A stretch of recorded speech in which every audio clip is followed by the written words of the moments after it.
This is December. See? Yan ang gift sa akin ng aking mga orchid.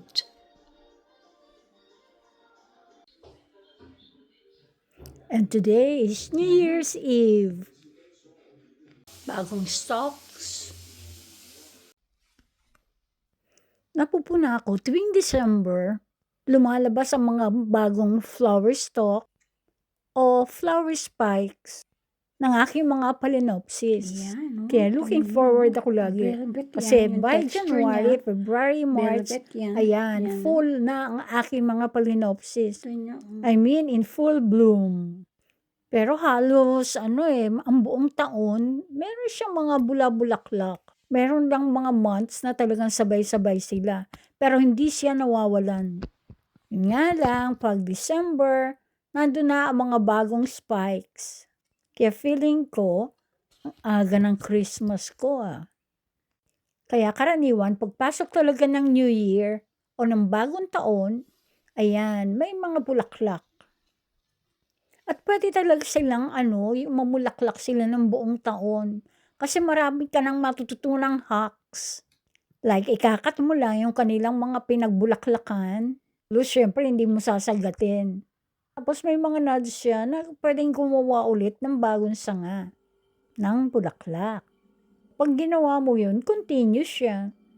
Ginagawa ko yun, hacks na yun. Kaya lang, siyempre minsan maaawa ka rin naman. Siyempre parang rin yan may buhay. Nalalaspag din siyempre sila pag walang tigil ang pamumulaklak. So by October, talagang pinagpapapahinga ko rin sila.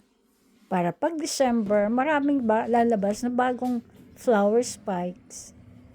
Matagal ang buhay ng Phalaenopsis, kaya ayan, hindi ako masyadong bumibili kasi matatambak-tambak lang talaga. Pero nagkakaroon syempre ako ng bago pag may nagre-regalo. Like pag birthday ko ng October, so meron akong bago. Pero hindi ko magawang itapon yung mga luma. Kasi masigasig pa rin silang mamulaklak. At alam niyo ba na napaka-low maintenance nila. Kumbaga sa tao, hindi mareklamo. Kaya minsan nagigilty ko pag nagkukulang ako ng oras sa kanila. Kasi hindi sila nagkukulang na mamulaklak. At ang Phalaenopsis nga pala ang pinakamura talaga dito na orchids. Naalala ko sa Pilipinas, parang talagang ingat na ingat ka sa mga orchids. Talagang mga prinsesa sila. Siyempre, prinsesa pa rin sila para sa akin dito. Pero kahit talagang pwede ka talagang makakolekt ng marami, siyempre kailangan into mo. Kasi nga, puno na ang sulok ng bahay ko. Ganun pa man, basta may nagbibigay ng orchids, ang saya ko pa rin. Tatandaan ko sa Pilipinas, ang mahal ng gantong klase. At pag may bulaklak noon, halos kulambuan ko pa sa Pilipinas. Parang ganun pa rin ang feeling ko nung nasa Pilipinas na ang mahal-mahal nila. Kaya ngayon, kahit pwede mo nang itapon at magpalit-palit, hindi ko ginagawa. Kasi ganun ako sa halaman. Minsan nga namumulot pa ako. At pag bibili ko, yung bang naawa ako, ang kinukuha ko, yung talaga parang wala nang papansin. Kasi alam ko naman na kaya ko silang buhayin. Ganun laging attitude ko basta sa halaman. Pero kung malaki at maliliit na klase, pareho ko naman silang gusto. Pero talaga parang na-amaze talaga ako pag yung sa maliliit na klase ba. Pero ito malaki yan. Akin, Tiger Beauty. Yan, maliliit naman. Ay, siya, medium. Yan, syempre malaki siya. Yan. Kung di mo talaga pipigilan na sarili mo, ewan ko na lang. Ang sikip sa bahay. Kasi kahit sa maliit, makikita mo talaga yung texture na maganda. Siya ay medium size. Ito, mas maliit pa sa medium. Tapos talagang ang lahi niya ay kumpul-kumpul. Diba? Cute. Taon talagang binibilang na nila sa akin. At gusto ko rin siyempre i-share ang ganyan, yung feeling na natutuwa ako. O share yung feeling ng katuwaan. Yan, by flexing. At buong taon ang feeling na yan, tuwing sila ay mamumulaklak. May nakita kong hacks na napapropagate nila to by flower stalks o flower spikes. Kailangan subukan ko rin siya para makapag-uwi ako sa Pilipinas. Yan, ang cute-cute ni puti.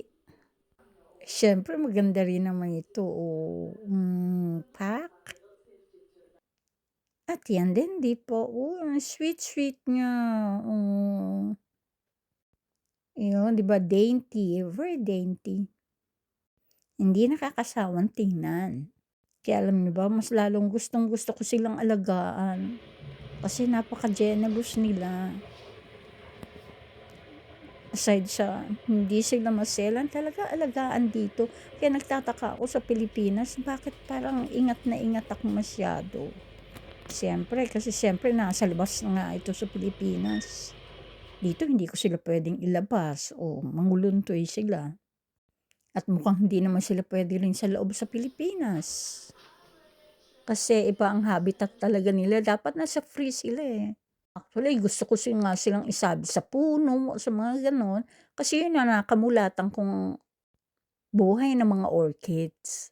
Pero dito, napaka-imposible. Pero yan sa atin sa Pilipinas, syempre. Another flower spikes. Nagsasabay sila, meron may mga flower, meron mga spikes pa lang din. Ay, kaya ayan, flexing. Habang naghihintay ng New Year's countdown. Ilang minuto na lang, mag-New Year na. Kaya syempre, greet ko rin ang aking mga bulaklak dito. Actually, ito yung marami kong Phalaenopsis sa loob ng bahay. Gusto ko sanang lagyan ng background music eh, kaya lang. Maka-copyright na naman ako ng YouTube. Hindi ko pa talaga alam kung paano ko i-download yung music mula sa CapCut. Para syempre magamit ko naman. Ang aking flower spikes, ang katabi niya ay blooming na. Pero hindi pa full talaga. Nako, kaya looking forward talaga ako sa bagong taon. Sa bagong taon na January, February, March, April, May. Kasi ayan, bibigyan na naman nila ako ng maraming bulaklak. Kumbaga, ito, umpisa pa lang nila. Ang pagsasabog ng ganda. Ang New Year pasabog ng aking mga Phalaenopsis. Kaya ayan, nakaka-guilty talaga pag napapabayaan sila. Kasi halos non-stop nga ang pagbibigay nilang bagong bulaklak, bagong spikes. Tatandaan ko ang tawag ko sa flower spikes nila noon baston. Aking mga bulaklak, ang aking mga dalaga. Ilan lang ang Phalaenopsis ko talaga sa Pilipinas. Dito, dami. Pati si Aslan, tinitingnan niya yan. Ayan, si Aslan. Ang kulit. Sasalubong din sa bagong taon. Game na, Aslan. Happy New Year! Sak Chef, Happy New Year! Happy New Year! Sumasabay kami sa TV. Happy New Year na! Happy New Year! Ganda niyan. Happy New Year! Happy New Year! Kaya ang usual na si halos lahat ng aking orchids, mayroong ganyan, may bagong stalks, o bagong spikes, flower spikes. Talagang sinasalubong nila ang New Year na may ganyan. Kaya bukod sa paputok, etong aking pagsalubong sa bagong taon. Diba? Kita niyo na? Ganyan. At yun pa, lahat halos sila, ganyan. Ay, tingnan niyo, ganyan, yung bagong taon yan. Ganyan. Kaya dapat pala silang fini-feature ko tuwing sasalubong sa bagong taon. Yan, siyempre may putukan sa labas. Pero gusto ko lang i-flex. Itong mga yan, yung kanyang mga spikes. Halos lahat po sila. Ganyan. Nakakatuwa. Nakakatuwa.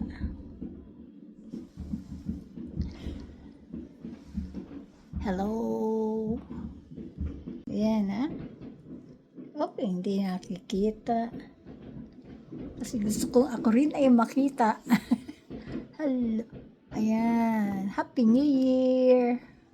Ayan. Ganyan pala dapat. Oh. Ayan. Masalubong ng bagong taon. Pero ito, ayan, paborito ko yan. Paborito ko yan. Maliit na yan. Paborito ko yan. Ewan ko ba? Na-amaze kasi ako sa maliliit. Kasi ang cute nila. Although meron pa rin ako ng mga malalaking klase. Ang cute nila. Diba?